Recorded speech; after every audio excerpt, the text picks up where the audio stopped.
Praise the lord. దేవునికి స్తోత్రం. ప్రభు యొక్క మాటని ఒకసారి మనం జాగ్రత్తగా, క్షుణ్ణంగా పరిశీలన చేద్దాం. ఆదికాండము 20వ అధ్యాయంలో ఒక చిన్న సంఘటన అక్కడ రాయబడుంది. అబ్రహాము, శారమ్మ వాళ్ళిద్దరూ గెరారు ప్రాంతానికి వెళ్ళి అక్కడ నివాసం ఉండడానికి వాళ్ళు ప్రయత్నం చేస్తుండగా, గెరారు ప్రాంతపు రాజు అబీమెలెకొచ్చి శారమ్మ చాలా అందంగా ఉన్నారని చెప్పి చూసి ఆవిడని ఆ ప్యాలెస్‌లోనికి, ఆ రాజు స్థలానికి శారమ్మని తీసుకెళ్ళిపోతాడు. తీసుకువెళ్ళిపోయిన తర్వాత అబ్రహాము ఇంకా మిగతా వాళ్ళందరూ బయటుండిపోయారు. శారమ్మేమో రాజొచ్చి తీసుకెళ్ళిపోయాడు ప్యాలెస్‌లోకి. సో, తీసుకువెళ్ళిపోయిన తర్వాత సడెన్‌గా అప్పుడు ఏం జరగడం మొదలుపెట్టిందంటే, శారమ్మని తీసుకెళ్ళిపోవడం బట్టి అబీమెలెకు రాజు, అలాగే అక్కడున్న ప్రజలు వాళ్ళందరి గర్భఫలాల్ని తండ్రి అయిన దేవుడు మూసివేసినట్టుగా మనం చూస్తా ఉన్నాం అక్కడ. 20వ అధ్యాయాన్ని మనం జాగ్రత్తగా చదివినట్లయితే, ఆ మాటలు ఇప్పుడు నేను చెప్తున్న ఆ సమ్మరీ అంతా కూడా క్షుణ్ణంగా ఉంటదక్కడ. సో, శారమ్మను అలా తీసుకెళ్ళిపోవడం వల్ల, అబ్రహాముకి అన్యాయం జరగడం వల్ల, తండ్రి అయిన దేవుడు వారి పక్షాన వెంటనే కార్యం చేయాలి, అబ్రహాం పక్షాన అని చెప్పి, అబీమెలెకు రాజు ప్యాలెస్‌లో ఉన్న వాళ్ళ దగ్గర నుంచి, ఆ స్థలంలో గెరారు ప్రాంతంలో ఉన్న ప్రతి ఒక్క స్త్రీ యొక్క గర్భాన్ని మూసివేసినట్టుగా చూస్తా ఉన్నాం అక్కడ. ఎందుకు అంటే, అక్కడ 20వ అధ్యాయము 7వ వచనం నుంచి చూసినప్పుడు, "now return the women to her husband and he will pray for you for he is a prophet." తండ్రి అయిన దేవుడు అక్కడ ఆహ్, కలలో ఆ రాజుతో, అబీమెలెకు రాజుతో ఏమని చెప్తా ఉన్నాడంటే, "నువ్వు తెలియక తీసుకొచ్చావని తెలుసు. ఎందుకు అంటే అబ్రహాము నా బిడ్డ, నా ప్రవక్త. అబ్రహాము నేను పంపిస్తే వచ్చాడు. నేను కదలమంటే కదులుతా ఉన్నాడు. అబ్రహాము భార్యని మళ్ళీ తిరిగి ఆయనకిచ్చేసేయి. నీ దగ్గర పెట్టుకోవడానికి వీల్లేదు. అతను ప్రవక్త కాబట్టి నువ్వు అతనికిచ్చేసేయి" అని చెప్పేసి తండ్రైన దేవుడు కలలో అబీమెలెక్‌కి హెచ్చరిస్తా ఉన్నాడు. అబీమెలెక్‌కి భయమేసింది. ఒక పక్కనేమో గర్భఫలాలన్నీ మూసివేయబడినియి. ఇంకో పక్కన కలలో తండ్రైన దేవుడు ఆజ్ఞాపిస్తున్నాడు. "నువ్వెళ్ళి వెంటనే ఆ ప్రవక్త అయిన అబ్రహాంకిచ్చేసేయి. నా శారమ్మని నీ దగ్గర పెట్టుకోవడానికి, ఆ ప్యాలెస్‌లో పెట్టడానికి వీలు లేదని" చెప్పేసి చెప్తా ఉండుంటే, అబీమెలెకు భయమేసి వెంటనే నెక్స్ట్ రోజు అబ్రహాముని పిలిచి, "శారమ్మని ఇదిగో, శారమ్మని నీ భార్య అని నాకు తెలియక నేను తీసుకున్నాను. ఇదిగో నీకిచ్చేస్తున్నాను" అని చెప్పేసి అబీమెలెకు ఇచ్చేస్తాడు. సో, నా పాయింట్ అది కాదు కానీ, దాని తర్వాత 20వ అధ్యాయము 17వ వచనంలో చూసినప్పుడు, then Abraham prayed to God. అప్పుడు అబ్రహాము తండ్రైన దేవునికి ప్రార్థన చేసెను. ఆ ప్రార్థన చేసిన తర్వాత అసలు బైబిల్ గ్రంథంలో మొట్టమొదటి ది ఫస్ట్ హీలింగ్ అనేది అక్కడ జరిగినట్టుగా చూస్తా ఉన్నాం. స్వస్థత అనేది తండ్రి దగ్గర నుంచి ఆ 17వ వచనం, 20వ అధ్యాయము 17వ వచనంలో జరిగినట్టుగా చూస్తున్నాం. ఎటువంటి స్వస్థత అంటే, అప్పటి వరకు గర్భఫలాలు మూసివేయబడినయి అని చెప్పేసి అనుకున్నాం కదా! ఆ గర్భఫలాలన్నీ కూడా అబ్రహాము ప్రార్థన చేయగా, ఆ గర్భఫలాలన్నీ తెరవబడెను. హల్లెలూయా! ఈరోజు దేవుని మాట గుర్తు చేస్తూ ఏమని చెప్తా ఉండిందంటే, తండ్రి మన దేవునికి అసాధ్యమైనది ఏదీ లేదు. మనం ప్రార్థన చేసినప్పుడు మన జీవితాల్లో తండ్రి కార్యం చేయడానికి ఆయన సిద్ధంగా ఉన్నాడు. కొన్నిసార్లు ఎదుటి వాళ్ళ గురించి ఆహ్, మనం ప్రార్థన చేసినప్పుడు కూడా he is ready to do all the good miracles in our lifes. In their lifes also. Not only in our lifes. మన జీవితాల్లోనే కాదు, ఎదుటి వాళ్ళ జీవితాల్లో కూడా దేవుడు అద్భుతాలు చేయడానికి ఆయన సిద్ధంగా ఉన్నాడు. ఇక్కడ అబ్రహాము ప్రార్థన చేసిన వెంటనే అబీమెలెకు తన రాజ్యంలో ఉన్న, తన ప్యాలెస్‌లో ఉన్న ప్రతి ఒక్క స్త్రీ గర్భఫలాలు అప్పటిదాకా మూసివేయబడినప్పుడు, ఒక్క వ్యక్తి ప్రార్థన అందరి స్త్రీల యొక్క గర్భఫలాన్ని తెరిచి దేవుడు అక్కడ స్వస్థపరిచినట్టుగా చూస్తా ఉన్నాం. చూడండి, ఒక్క ప్రార్థన ఎంతమందికి స్వస్థత వచ్చిందో అక్కడ. కానీ ఈరోజు నా పాయింట్ అది కాదు యాక్చువల్లీ నేను చెప్పాలనుకుంటుంది. ప్రభు ఇచ్చిన మాట ఆ వాక్య భాగంలో నుంచి చదువుతున్నప్పుడు ఏంటంటే, అబ్రహాము ప్రార్థన చేసినప్పుడు అనేక మంది గర్భఫలాలు తెరవబడినయి అని చెప్పేసి మనం చూస్తా ఉన్నాం కదా! కానీ అక్కడ ఆ అధ్యాయంలో లేపోతే ఆ సంఘటన జరుగుతా ఉన్నప్పుడు అబ్రహాము పరిస్థితిని ఒకసారి మనం చూద్దాం. అబ్రహాము, శారమ్మ పరిస్థితి ఏంటంటే, వాళ్ళు ఎంతో కాలంగా అప్పటికి ఇంకా బిడ్డల కోసం కనిపెట్టుకుంటూ ఉన్నారు. ఇంకా వాళ్ళ జీవితాల్లో ఇంకా బిడ్డలు లేపోతే గర్భఫలం తెరవబడక, ఎవరికీ శారమ్మకి గర్భఫలాన్ని తెరవబడక, అబ్రహాము ఇంకెంతో కాలంగా ఒక బిడ్డ గురించి తను కనిపెట్టుకుంటూ ఉంటుండగా పరిస్థితి అది జరుగుతా ఉండిందక్కడ. ఇంకొక రకంగా చెప్పాలంటే, తండ్రైన దేవుడేమో అబ్రహాముకి ఏమని చెప్పారంటే, "నువ్వెళ్ళి ఆ గెరారు దేశపు రాజు అయిన అబీమెలెకుని, తన రాజ్యంలో ఉన్న ప్రతి ఒక్క స్త్రీ గర్భఫలం తెరవబడాలి అని చెప్పి నువ్వు ప్రార్థన చెయ్యి" అని చెప్పేసి అబ్రహాముకి చెప్పినప్పుడు, అసలు అబ్రహాము తన మనసులో ఏమని అనుకునుంటాడు? అసలు అబ్రహాము తన మనసులో ఏమననుకుంటాడంటే, ఇదేంటి ప్రభువా! నేను శారమ్మ ఎంతో కాలంగా గర్భఫలం గురించి ఎదురు చూస్తుంటే, ఎంతో కాలంగా నీ దగ్గర మేము ఒక గర్భఫలాన్ని ఇవ్వు ప్రభువా! అని చెప్పి మేము అడుగుతుంటే, ఎదుటి వాళ్ళ గురించి మేమెళ్లి ఎలా ప్రార్థన చేయాలి ప్రభువా? ఒకవేళ వాళ్ళు ప్రశ్న వేసి, "నీకే గర్భఫలం లేదు కదా! నీకే సంతానం లేదు కదా! వచ్చి మా గురించి ఏం ప్రార్థన చేస్తావు?" అని పొరపాటున వాళ్ళు అడిగితే ఎంత బాధయిపోద్ది తండ్రి. అంత సిగ్గు మేము పడలేం ప్రభువా! అని చెప్పి అబ్రహాము అని ఉండొచ్చు. కానీ తండ్రైన దేవుడు ఏం చెప్తా ఉన్నాడంటే, "నువ్వెళ్ళి ప్రార్థన చెయి." తను మనిషే. అబ్రహాము కూడా మనిషిగానే. విశ్వాసులకి తండ్రే గాని, మనిషిగా జీవిస్తా ఉన్నాడు గాబట్టి, ఈ ప్రశ్న ఖచ్చితంగా తన మనసులో వచ్చుండాలి. ఏంటి అంటే, ఇప్పుడు నేనెళ్లి ఏమని ప్రార్థన చేయాలి? నాకే లేదు కదా! అని చెప్పేసి మేబీ తన మనసులో అనుకునుండొచ్చేమో. మనకు తెలీదు. బైబిల్ గ్రంథంలో ఏం రాయబడలేదు. కానీ తనెళ్లి నమ్మకంగా తండ్రి అయిన దేవుడు ప్రార్థన చేయమన్నప్పుడు వాళ్ళ గురించి, అవతల వాళ్ళ గురించి వెళ్లి ప్రార్థన చేయడం మనం చూస్తా ఉన్నాం. ఈరోజు ఈ వాక్య భాగాన్ని చదువుతున్నప్పుడు, లేకపోతే ఈ వాక్య భాగాన్ని ప్రభు మనందరి సమక్షంలో గుర్తు చేస్తూ ఏమని చెప్తా ఉన్నారంటే, కొన్ని సందర్భాల్లో మన జీవితంలో లేని పరిస్థితులను కూడా ప్రభు ఏమని చెప్తారంటే, "వెళ్లి ఎదుటి వాళ్ళ గురించి అది ప్రార్థన చేయడం మొదలుపెట్టు" అని చెప్పేసి అంటా ఉంటారు. కొన్నిసార్లు "ప్రభా!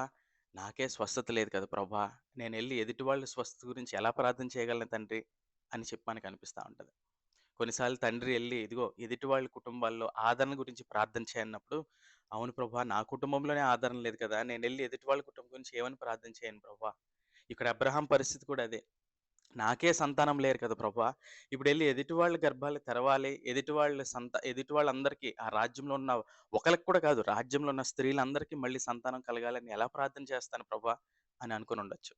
కానీ ఈరోజు ప్రభువు ఆ రోజు, నిన్న, నేడు, ఎప్పుడు నిరంతరం ఏకరీతిగా ఉన్న దేవుడు మనకేమని చెప్తా ఉన్నాడంటే, అటువంటి పరిస్థితులు కొన్నిసార్లు మన జీవితంలో ఎదురవుతా ఉన్నప్పుడు, అటువంటి సర్కమ్‌స్టాన్సెస్ మన జీవితాల్లో ఎదురవుతా ఉన్నప్పుడు ప్రభువు ఏం చెప్తా ఉన్నారంటే, అబ్రహాంకి చెప్పినట్టుగే, "అబ్రహాం నువ్వు వెళ్లి ప్రార్థన చెయి" అని చెప్పి తండ్రి ఏమని చెప్తా ఉన్నారంటే, "నువ్వు ప్రార్థన చేయగా అసాధ్యమైంది నువ్వు చూస్తున్నావు కదా! ఒక పరిస్థితిని గర్భఫలాలు తెరవబడటం నువ్వు చూస్తా ఉన్నావు కదా!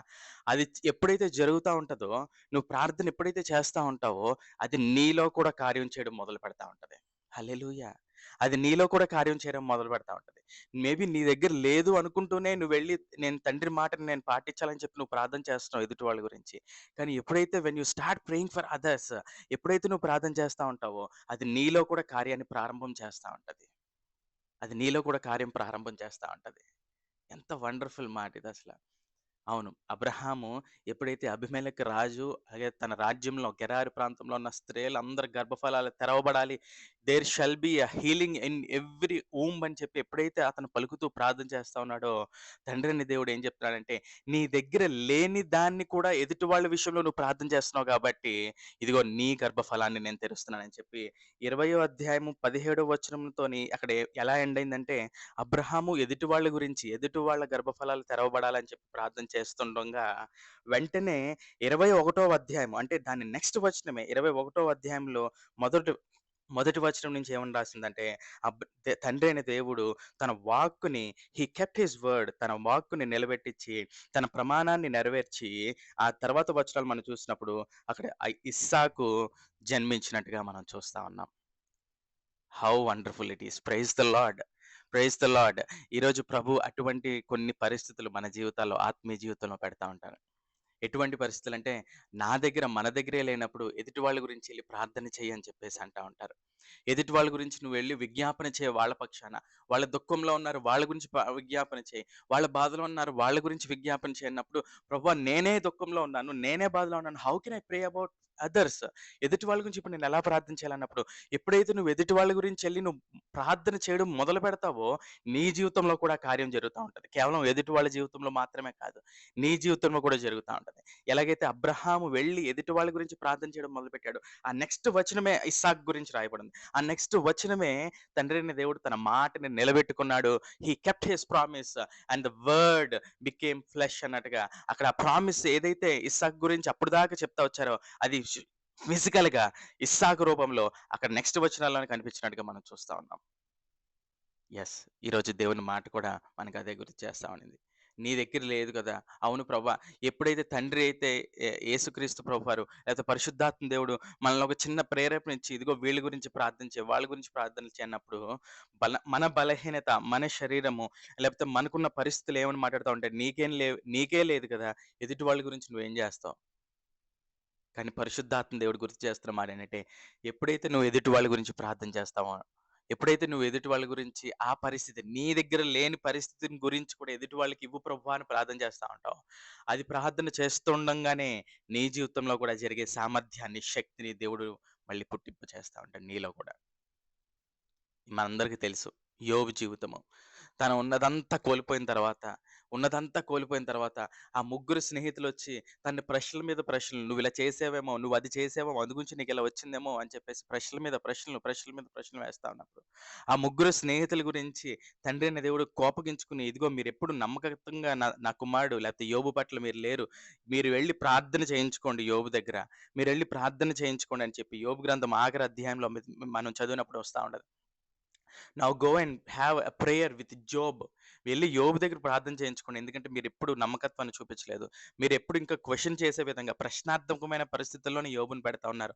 ప్రశ్నార్థకమైన పరిస్థితుల్లో దేవుడిని మీరు అడుగుతా ఉన్నారు కాబట్టి, ఎళ్లి యోబు దగ్గరికెళ్లి మీరు ప్రార్థన చేయించుకోండి అన్నప్పుడు, యోబు ఏమని ఉండాలి? "ప్రవ్వా! ఇంకా నా పరిస్థితే మారలేదు కదా ప్రవ్వా! ఇంకా నేనే ఇంకా క్వెషన్ మార్క్ సిట్యుయేషన్‌లో అన్నీ పోగొట్టుకొని, ఇంకా నా శరీరాన్ని, నా ఒళ్ళుని గోక్కుంటూ, ఇదిగో ఇంకా నేను ఇక్కడే బయటే పడున్నాను కదా ప్రవ్వా! నేను వీళ్ళ గురించి ఎలా ప్రార్థన చేస్తాను?" అని ఆగిపోయి ఉండొచ్చు. కానీ అక్కడ తర్వాత అధ్యాయాలు మనం చూసినప్పుడు ఆ యోబు గ్రంథం ఆఖరి అధ్యాయంలో ఆ వచనాలు చదువుతా ఉన్నప్పుడు, ఎప్పుడైతే యోబు తన స్నేహితుల గురించి ప్రార్థన చేస్తూ ఉంటాడో, ఆ ప్రార్థన చేసిన వెంటనే తన స్నేహితులు మొట్టమొదటిగా వాళ్ళు జీవితాలు మార్చబడినవి. దాని తర్వాత నెక్స్ట్ వచనాలు ఏమని రాసిందంటే, యోబు తన లేటర్ లైఫ్, తన second half of the life is more glorious then his former life. తన ఫస్ట్ హాల్ఫ్ ఆఫ్ లైఫ్. అంటే తన తర్వాత జీవితము తన ముందు జీవితం కంటే ఇంకా ఎక్కువగా ఆశీర్వదించబడిందని నెక్స్ట్ వచనాలు రాయబడున్నాయి. దాని తర్వాత ఎలా ఉండిందంటే, తను పోగొట్టుకున్నదంతట్లో కూడా రెండింతల దీవెనలని, రెండింతల ఆశీర్వాదాలని నెక్స్ట్ వచనాల్లోనే పొందుకున్నట్టుగా చూస్తా ఉంటాం. ఈరోజు దేవుని యొక్క మాట నాతో, నీతో ఏమని మాట్లాడుతా ఉండిందంటే, అవును. కొన్ని సందర్భాల్లో ఎందుకంటే ఈ లోకంలో మనం జీవిస్తా ఉన్నాం కాబట్టి, కొన్ని సందర్భాల్లో, కొన్ని పరిస్థితుల్లో మన దగ్గర లేనివి, మనం పొందుకోలేని దీవెనలు, మనం పొందుకోలేని పరిస్థితులు అనేకమైనవి కనిపిస్తా ఉంటాయి. కానీ దేవుని మాట గుర్తు చేస్తా ఉండింది.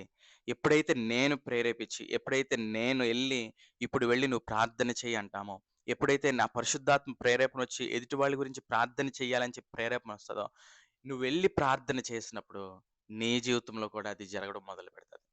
నీకు కూడా ఆ శక్తినివ్వడం మొదలుపెడతది. నీ జీవితంలో కూడా ఆ సామర్థ్యాన్ని ప్రభు ఇవ్వడం మొదలుపెడతాడు. నాట్ ఓన్లీ కేవలం అవతల వాళ్ళ జీవితాల్లో మాత్రమే కాదు. ఇక్కడ మనం చూసినప్పుడు అబ్రహాము ప్రార్థన చేయగా మొట్టమొదటగా ఆ దేశంలో ఉన్న ప్రతి ఒక్క స్త్రీ గర్భఫలం తెరవబడింది. దాని తర్వాత శారమ్మ గర్భఫలం వెంటనే నెక్స్ట్ వచనంలో తెరవబడినట్టుగా మనం చూస్తా ఉన్నాం. ఈరోజు మనం ఏమీ లేదు ప్రవ్వా! నేనే ఆశీర్వాదం గురించి చూస్తున్నాను. But I am still waiting for that blessing. ఇంకా నేను ఆ ఆశీర్వాదం పొందుకోవాలి ప్రవ్వా! ఇంకా నేను దాని గురించి కనిపెట్టుకుంటున్నానని చెప్పేసన్నప్పుడు, ఒకవేళ పరిశుద్ధాత్మ ప్రేరేపణ వచ్చి now go and pray for that person అని చెప్పి ఒకవేళ వస్తే మటుకు go and pray for that person. ఎందుకు అంటే నువ్వు ప్రార్థన చేయగా అతని జీవితంలో అద్భుతాన్ని, మేలుని నువ్వు చూస్తావు. అలా ప్రార్థన చేస్తుండంగానే నీ జీవితంలో కూడా నువ్వు పొందుకుంటావు అని చెప్పి దేవుని మాట గుర్తు చేస్తా ఉండేది. ఇంకోటి మాట నేను ముగించక మునుపు దేవుని వాక్యం గుర్తు చేస్తా ఉండింది. It is more blessed to pray for others.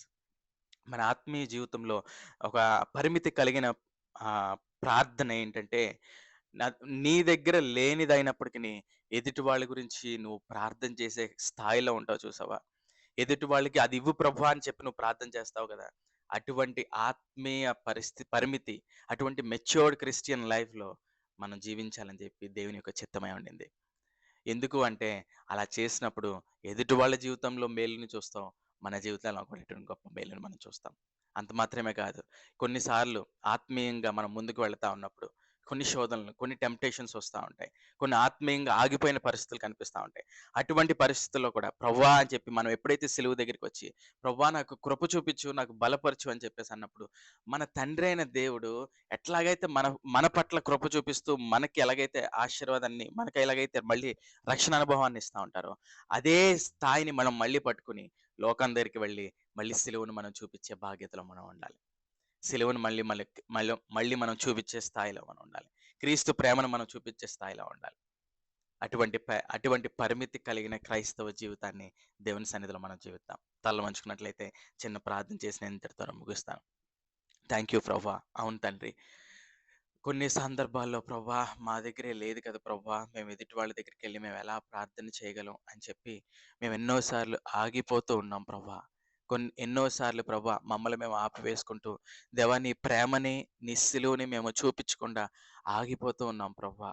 ఇక్కడ ఎక్కడ ఎదుటి వాళ్ళ నుంచి ప్రశ్న వస్తదో, నీ దగ్గరే లేదు కదా అని చెప్పి ప్రశ్న వస్తదో అని చెప్పి ఆగిపోతున్నాం ప్రభువా నీ ప్రేమను చూపించలేక.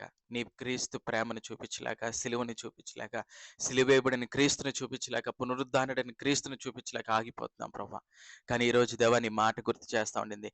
ఎప్పుడైతే నువ్వు ఎదుటి వాళ్ళ గురించి ప్రార్థన చేస్తావో, నీ దగ్గర లేని దాన్ని బట్టి కూడా, నీ దగ్గర లేని దాన్ని కూడా ఎదుటి వాళ్ళకి ఇవ్వు ప్రభువా నువ్వు ప్రార్థన చేస్తావో, దేవుని ప్రేమ చూపిస్తూ, క్రీస్తు ప్రేమను చూపించి నువ్వు ఎప్పుడైతే ప్రార్థన చేస్తావో, అది ఎదుటి వాళ్ళకి ఇవ్వబడతది. అలాగే నీకు కూడా అది రెండింతలుగా సమకూర్చబడతదని చెప్పి దేవా నువ్వు గుర్తు చేసినందుకు, నీ వాక్యం ద్వారా మాట్లాడినందుకు నీకు వందనాలు ప్రభా. ఈ మాటని మా అందరి కుటుంబాల్లో, జీవితాల్లో స్థిరపరచండి తండ్రి. దేవా నీకే స్తోత్రములు ప్రభా. థ్యాంక్ యూ ఫాదర్ యేసయ్య. ఈ మాటని ఇంకా ఇంకా ఫలింపుకు తీసుకురండి తండ్రి. ఇంకా మేమందరం దాన్ని ధ్యానించి ప్రభా, అందులో ఉన్న శక్తిని మేము పొందుకునేటట్లు కృప చూపించండి. నీకే స్తుతులు తెలియపరచుకుంటూ యేసు నామములో ఈ ప్రార్థన అడిగి పొందుకున్నాం తండ్రి. ఆమేన్. ఆమేన్. ఆమేన్. Praise the Lord. ఈ మాటని మరొక్కసారి మనం ధ్యానిద్దాం. ఆదికాండము 20వ అధ్యాయంని మళ్ళీ ఒకసారి మనం చదువుదాం. పరిశుద్ధాత్మ దేవుడు మళ్ళీ ఒకసారి మనందరితో మాట్లాడును గాక. ఈ మాటని మన జీవితాల్లో స్థిరపరచుకుందాం. దేవుడి మాటను దీవించును గాక. ఆమేన్. ఆమేన్.